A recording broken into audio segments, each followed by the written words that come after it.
할렐루야, 좋은 주일 아침입니다. 우리 한번 또 인사를 하겠습니다. 제가 계속 이 매주 오글거리는 멘트로 인사를 하고 있는데요. 그 이유가 이제 말씀을 듣기 전에 조금이라도 마음 문을 좀 열 수 있지 않을까 싶어서 이렇게 사용을 하고 있습니다. 그런데 이 소재가 많지가 않아서 이번 주에는 새로운 거를 찾지 못했고요. 그래서 제가 첫 번째 했었던 그 인사를 다시 한번 오늘 반복해서 하겠습니다. 아시는 분도 계시겠지만 저를 따라 이렇게 인사를 해보겠습니다. 옆 사람을 한번 가능하면 이렇게 바라보시면서요, 이렇게 인사합니다. 만약에 이쁜 게 죄라면, 당신은 사형감입니다. 이렇게 우리 서로 인사합니다.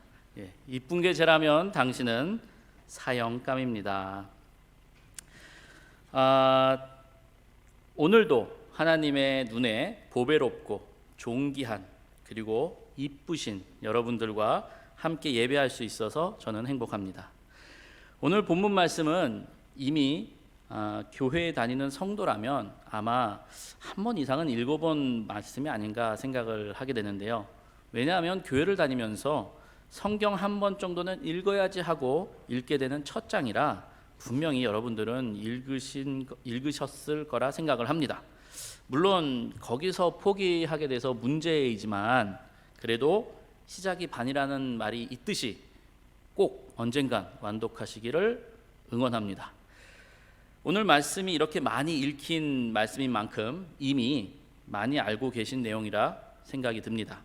하나님께서 천지를 창조하시고 제6일째 사람을 만드실 때 하나님의 형상을 따라 만드셨다는 내용 이미 잘 알고 계실 것입니다. 그리고 말씀으로 세상의 모든 것을 창조하시면서 반복적으로 하신 말씀이 있는데 이것이 보시기에 좋았더라입니다. 그리고 특별히 마지막 6일째 창조에는 보시기에 심히 좋았더라라는 말씀을 하셨습니다. 이렇게 하나님의 천지 창조 사건의 마무리에는 언제나 보시기에 좋았더라라는 표현이 반복되고 있습니다. 이 표현으로 봤을 때 창조 사건 안에 하나님의 세심함이 묻어 있음을 알 수 있습니다. 과학자들이 주장하는 빅뱅과 같은 한순간의 폭발로 창조가 이루어진 것이 아니라, 그리고 뚜렷한 목적 없이 우연히 만들어진 창조도 아니며 한순간의 단순한 사물의 생겨남으로부터 창조된 것이 아니란 말입니다. 하나님께서는 자세하고 섬세하게 각 존재에게 존재의 목적을 부여하시며 창조하셨습니다. 이는 무한하신 하나님께서 하루라는 시간의 제한 속에 스스로 들어오셔서 창조하셨다는 것으로부터 알 수 있습니다. 창세기 1장의 창조 사건을 보면 의도적으로 하루라는 시간에 제한을 두고 있습니다. 저녁이 되고 아침이 되니 이는 첫째 날이니라. 저녁이 되고 아침이 되니 이는 둘째 날이니라. 이렇게 하나님께서는 그의 창조 역사를 일곱째 날에 제한을 두고 마치셨습니다. 창세기 2장 2절 말씀입니다. 하나님이 그가 하시던 일을 일곱째 날에 마치시니. 이 말씀으로만 봐도 하나님은 천지를 창조하실 때 한순간 갑자기 뿅 하고 창조하시지 않았음을 알 수 있습니다. 하나님은 창조 목적에 따라 그의 순서에 맞게 하나씩 정성을 다해 만드셨습니다. 그렇다면 하나님의 창조 목적은 무엇이었을까요? 그것은 바로 하나님이 보시기에 심히 좋은 것이 창조의 목적이었습니다. 그렇습니다. 하나님께서는 이 세상을 창조하시고 이 세상이 하나님이 보시기에 좋기를 원하셨습니다. 즉 창조의 질서가 올바르게 지켜지는 것과 창조의 목적이 성취되는 것, 이것이 바로 하나님이 보시기에 좋은 세상입니다. 그리고 그렇게 창조된 세상을 보시고 보시기에 좋았더라라고 말씀하신 것입니다. 그래서 하나님께서는 이 세상을 만드시고 보기 좋았다고 말씀하셨습니다. 왜냐하면 창조 사건에는 하나님의 목적이 잘 담겨져 있기 때문입니다. 하나님의 말씀에 무가 유가 되었으며 하나님의 말씀에 질서가 생겼으며 하나님의 말씀에 서로 다르게 창조된 존재들이 화합을 이루었기 때문입니다.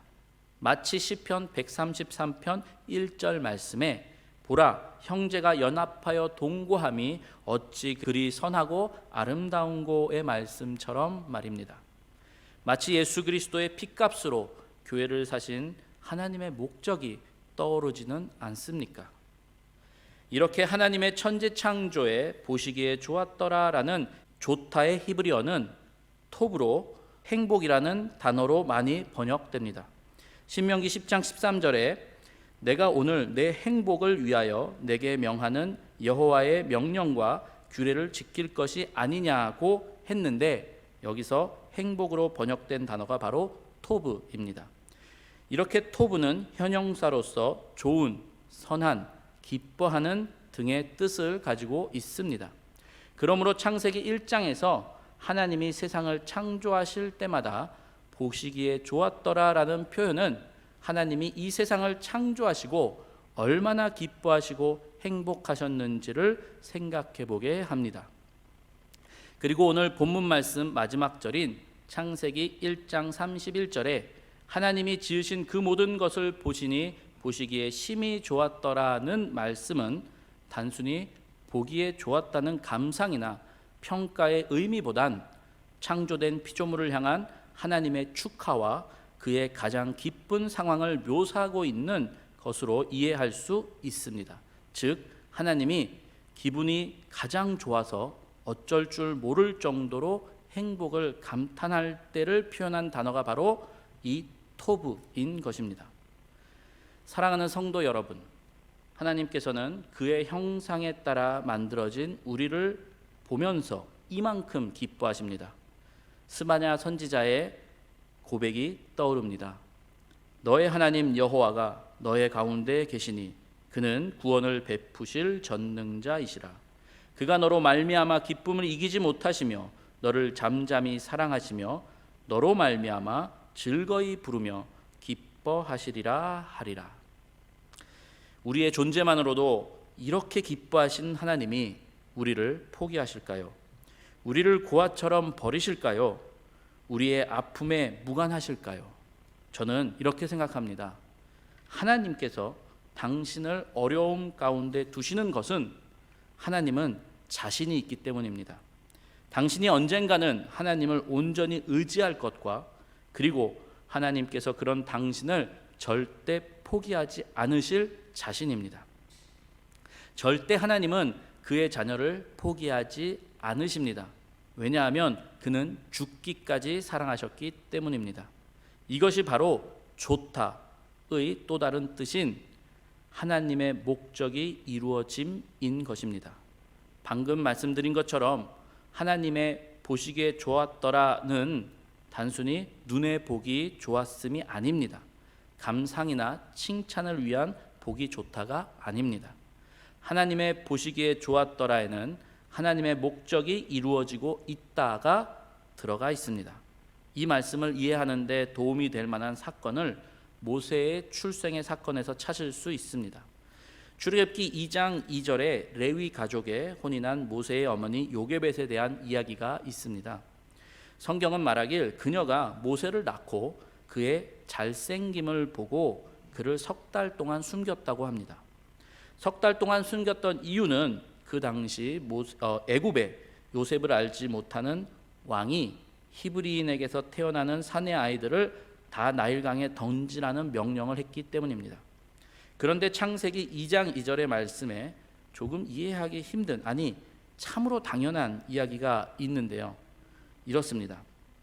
그 여자가 임신하여 아들을 낳으니 그가 잘생긴 것을 보고 석 달 동안 그를 숨겼으나, 여기서 그 여자는 모세의 어머니 요게벳이고 낳은 아들은 모세입니다.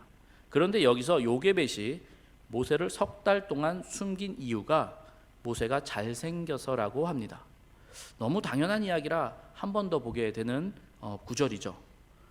그렇다면 이 말씀은 요게벳이 모세를 낳고 우리 아들 참 잘생겼다 해서 모세를 숨긴 걸까요?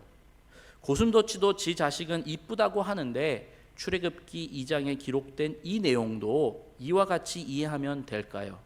과연 그렇게 단순한 걸까요? 도대체 성경은 무슨 이유로 이러한 내용을 기록했을까요? 출애굽기 2장의 잘생김이란 이 단어는 창세기 1장 하나님이 천지를 창조하실 때 사용하신 단어 토브, 좋다와 같습니다.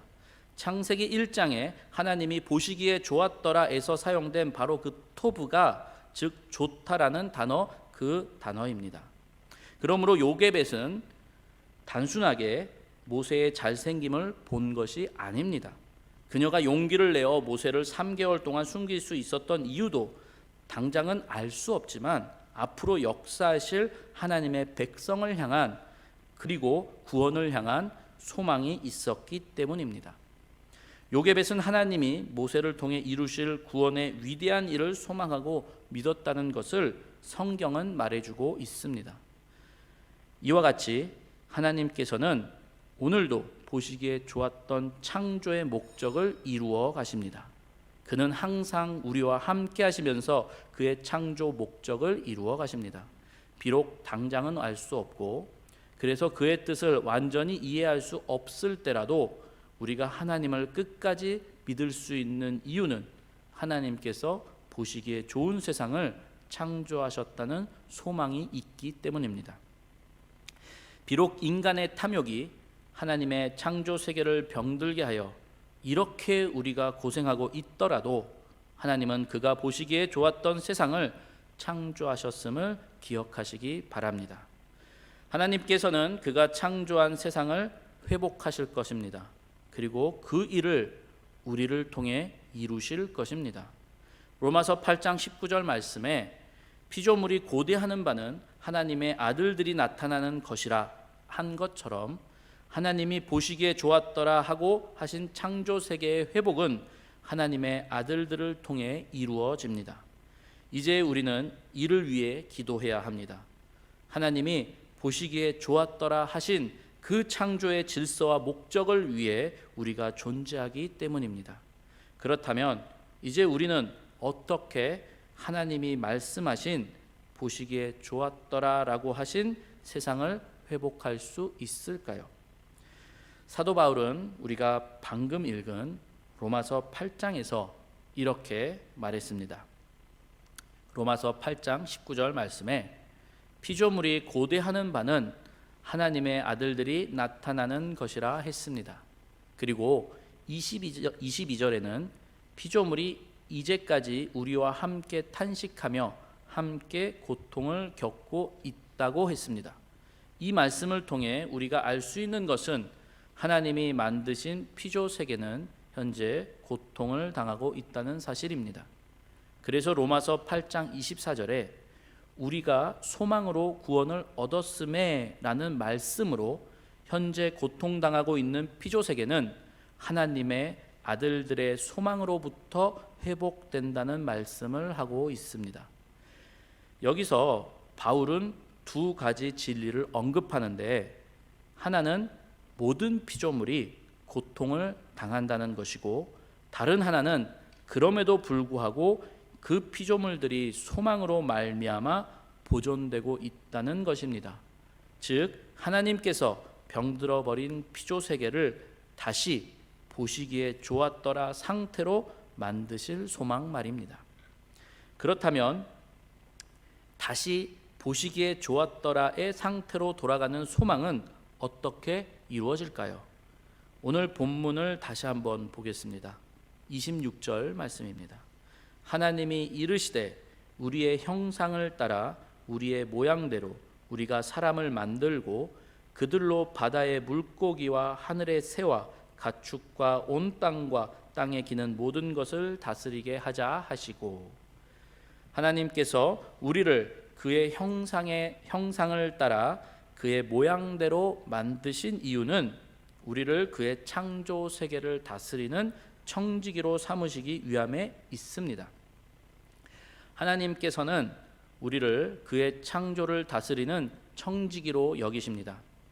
그래서 예수님도 하나님과 우리의 관계를 주인과 청지기에 비유하신 적이 적지 않은 것 같습니다. 그렇습니다. 우리는 하나님 나라의 청지기입니다. 하나님께서 창조하신 세상을 다스리라는 명령을 받은 청지기입니다. 오늘 말씀 26절을 보면 알 수 있듯이 하나님께서 사람을 만드신 목적이 바로 바다의 물고기, 하늘의 새와 가축, 그리고 온 땅과 땅에 기는 모든 것을 다스리게 하시는데 목적이 있으셨습니다. 그러므로 우리가 살고 있는 세상을 소중히 여기고 사람의 탐욕으로 오염된 것으로부터 회복해야 하는 일은 바로 우리의 일입니다. 어쩌면 지금 코로나와 같은 팬데믹 상황이 하나님의 창조 세계에 대한 하나님의 아들들의 무관심과 방관 때문에 일어난 것은 아닐까 싶어 반성하게 됩니다.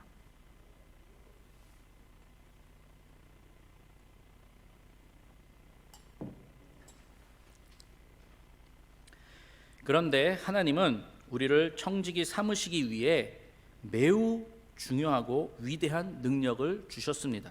그것은 바로 복입니다. 28절입니다. 하나님이 그들에게 복을 주시며 하나님이 그들에게 이르시되 생육하고 번성하여 땅에 충만하라. 땅을 정복하라. 바다의 물고기와 하늘의 새와 땅에 움직이는 모든 생물을 다스리라 하시니라. 하나님께서는 사람이 생육하고 번성하고 땅에 충만하고 모든 생물을 다스릴 수 있도록 우선적으로 복을 주셨습니다. 오늘 본문 말씀 창세기 1장에 쓰여진 이 복은 히브리어로 바라크입니다. 바라크의 기본적인 뜻은 무릎을 꿇다입니다. 시편 95편 6절에 오라 우리가 굽혀 경배하며 우리를 지으신 여호와 앞에 무릎을 꿇자에서 무릎을 꿇자가 바로 이 단어입니다. 이 히브리어의 축복이 다른 언어들의 축복과 근본적으로 다른 차이가 크게 두 가지 있는데, 첫째는 축복을 하는 사람의 행위를 기준으로 하지 않고 복을 받는 자의 자세를 묘사하고 있는 점입니다. 그리고 둘째는 복을 받는 자가 과연 무엇을 받을 것인지에 대해 설명하고 있지 않다는 점입니다. 이렇게 히브리어의 복은 무릎을 꿇다라는 기본적인 뜻에서 파생된 것으로 복을 주다라는 의미의 히브리적 표현은 상대방을 무릎 꿇는 상태로 만들다라는 뜻에 있습니다. 바로 하나님께서 우리가 생육하고 번성하고 정복하고 다스리게 하기 위해 우리가 하나님 앞에 무릎을 꿇기를 원하신다는 뜻입니다. 다시 말해 히브리인들이 이해하고 있는 성경의 복, 바라크는 흥미롭게도 그 복을 주시는 하나님으로부터 시작되는 행위가 아니라 오히려 주님 앞에 무릎 꿇고 엎드리는 자세에서부터 시작된다는 것입니다.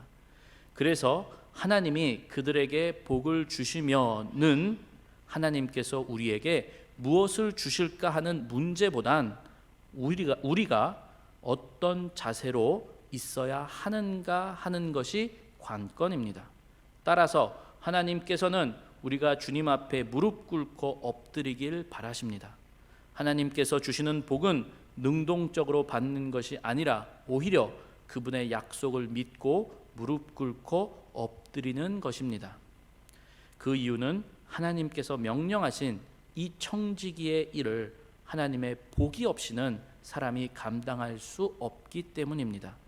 사람은 하나님의 복이 없이는 생육할 수도 번성할 수도 없습니다.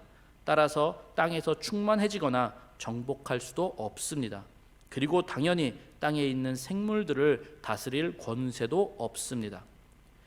사랑하는 성도 여러분, 저는 교회가 이 사명을 가졌다고 생각합니다. 하나님의 복, 바라크를 받았다고 생각합니다. 교회는 하나님의 보시기에 좋았더라가 가장 잘 구현되는 곳이기 때문입니다. 아무리 세상이 타락하고 죄악으로 오염되었다 해도 교회는 하나님의 기쁨과 행복이 되는 보시기에 좋은 곳이어야 합니다. 따라서 교회는 하나님께서 명령하신 땅에 충만하고 땅을 정복하고 생물을 다스리는 사명을 이룸으로써 하나님께서 창조하신 세상이 보시기에 좋은 곳이 되도록 노력해야 합니다. 물론 우리는 이 일을 할 수 있는 능력이 없습니다. 마치 가나안 땅을 정탐하러 갔다 온 사람들이 우리는 그들 앞에 메뚜기와 같은 존재들이다라고 한 것과 같이 우리도 세상 앞에 메뚜기와 같은 존재들입니다. 하지만 다른 정탐꾼들과 다르게 여호수아와 갈렙은 이스라엘과 함께 하신다 약속하신 여호와 하나님을 믿었습니다. 그리고 그들은 결국 가나안을 정복했습니다. 이와 같이 오늘 우리가 하나님께서 약속하신 복을 믿고 그 앞에 무릎 꿇고 엎드리면 그가 하실 일을 우리를 통해 이루실 것입니다. 사랑하는 성도 여러분, 하나님께서는 창조 6째 날에 사람을 만드시고 보시기에 심히 좋았더라라고 하셨습니다. 이는 하나님의 형상을 따라 만든 사람을 보시고 하신 말씀이 아닌가 생각해 봅니다. 그래서 저는 하나님이 우리를 진심으로 사랑한다고 확신합니다. 가끔 그 사랑을 이해하기 힘들 때라도 저는 하나님은 여전히 사랑하신다고 확신합니다.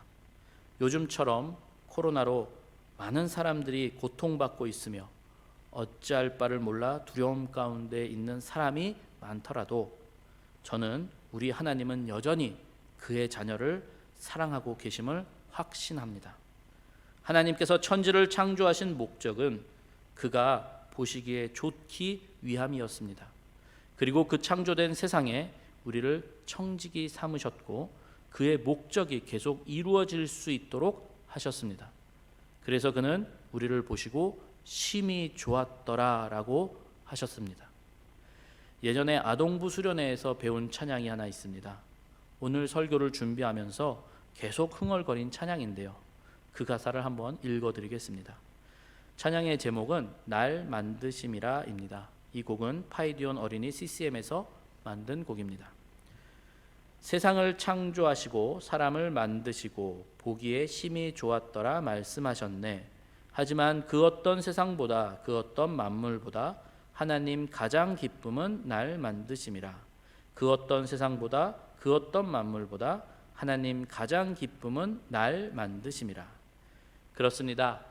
하나님께서 만드신 것 중에 가장 기쁘게 여기시는 것이 무엇일까 생각해 볼 때 저는 나 자신이라고 믿고 생각합니다. 하나님은 나를 만드시고 심히 좋아하셨음을 저는 믿습니다. 그리고 하나님은 나를 만드시고 심히 기뻐하셨음을 상상해 볼 때 내 입에서 찬양이 절로 나옵니다. 하나님은 세상 그 무엇보다 세상 만물보다 바로 당신을 만드신 것으로 인해 가장 기뻐하십니다.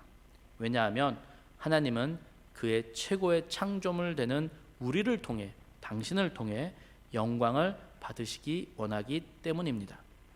그러므로 무엇보다 그 계획은 교회를 통해 이루어진다고 확신합니다. 천지를 창조하시고 보시기에 심히 좋았더라라고 하신 말씀이 오늘 우리의 교회를 향해 하시는 말씀이라 확신합니다. 하나님이 없이 살 수 있다 자만하며 타락해버린 세상을 향해 하나님께 돌아오라고 소리치는 교회, 하나님의 아름다운 창조 세계를 인간의 탐욕으로 파손시켜 스스로 자멸하고 있는 인류에게 구원의 길을 알려주는 교회, 하나님의 영광을 위해 오늘도 함께 예배드리기를 힘쓰는 교회, 바로 이런 교회가 하나님이 보시기에 좋아하시는 교회라고 생각합니다. 하나님은 이런 교회를 위해 예수 그리스도의 피값을 지불하셨습니다. 하나님이 보시기에 좋은 교회가 되기 위해 독생자 예수 그리스도를 희생하셨습니다. 하나님은 우리의 교회를 위해 이런 대가를 치르셨습니다. 그렇기 때문에 교회를 향한 하나님의 약속들은 분명히 하나님이 이루실 것입니다. 하나님은 우리의 교회를 사랑하십니다. 저는 이사야서 43장 말씀을 참으로 좋아합니다. 그 말씀을 통해 하나님의 사랑을 재확인하곤 합니다. 스스로 하나님을 버린 이스라엘을 벌하실 수밖에 없었던 하나님, 그런데 그들을 포기하지 않으시고 끝까지 그들과 함께 하셔서 결국 하나님께로 돌아오도록 하신 그 하나님의 사랑을 보면서 저는 부족한 나를 향한 하나님의 사랑을 확인하곤 합니다. 그래서 오늘 설교는 제가 좋아하는 이사야 43장 1절에서 7절 말씀을 읽고 마치도록 하겠습니다. 야곱아, 너를 창조하신 여호와께서 지금 말씀하시느니라. 이스라엘아, 너를 지으신 이가 말씀하시느니라. 너는 두려워하지 말라. 내가 너를 구속하였고 내가 너를 지명하여 불렀나니 너는 내 것이라. 내가 물 가운데로 지날 때에 내가 너와 함께할 것이라. 강을 건널 때에 물이 너를 침몰하지 못할 것이며 내가 불 가운데로 지날 때에 타지도 아니할 것이요 불꽃이 너를 사르지도 못하리니 대저 나는 여호와 내 하나님이요 이스라엘의 거룩한 이요 내 구원자임이라. 내가 애굽을 너의 속량물로 구스와 스바를 너를 대신하여 주었노라. 내가 내 눈에 보배롭고 존귀하며 내가 너를 사랑하였은즉 내가 내 대신 사람들을 내어주며 백성들이 내 생명을 대신하리니 두려워하지 말라. 내가 너와 함께하여 내 자손을 동쪽에서부터 오게 하며 서쪽에서부터 너를 모을 것이며 내가 북쪽에서 이르기를 내놓으라. 남쪽에서 이르기를 가두어 두지 말라. 내 아들들을 먼 곳에서 이끌며 내 딸들을 땅 끝에서 오게 하며 내 이름으로 불러지는 모든 자 곧 내가 내 영광을 위하여 창조한 자를 오게 하라. 그를 내가 지었고 그를 내가 만들었느니라. 아멘. 기도하겠습니다. 하나님 감사합니다. 하나님께서 언제나 우리가 주님께 나올 때 빈손으로 나오지 아니할 수 있도록 허락하여 주심을 감사드립니다. 하나님 늘 이 은혜를 기억하면서 우리의 것은 모든 것이 하나님의 것임을 고백할 수 있는 우리가 되게 하여 주시옵소서. 그리하여 채워지는 것도 하나님의 은혜이며 또한 우리가 주님께 드리는 것도 하나님의 은혜임을 언제나 고백하는 주의 거룩한 성도들 되게 하여 주시옵소서. 오늘 이렇게 주님께 거룩한 예물을 바친 모든 그 손길 위에 하나님께서 축복 허락하여 주시고 또한 그 삶과 그 기업 위에 하나님께서 언제나 함께하여 주심을 늘 확인시켜 주시옵소서. 감사드리며 예수님의 이름으로 기도드립니다. 아멘. 지금은 우리 주 예수 그리스도의 은혜와 살아 역사하시는 하나님의 사랑과 성령님의 감화감동 교통하심이 하나님이 보시기에 심히 좋았더라 말씀하신 그 거룩한 주의 백성들의 머리 위에와 또한 그들의 가정과 그들의 기업 위에와 지금부터 영원토록 함께하기를 간절히 축원하옵나이다. 아멘.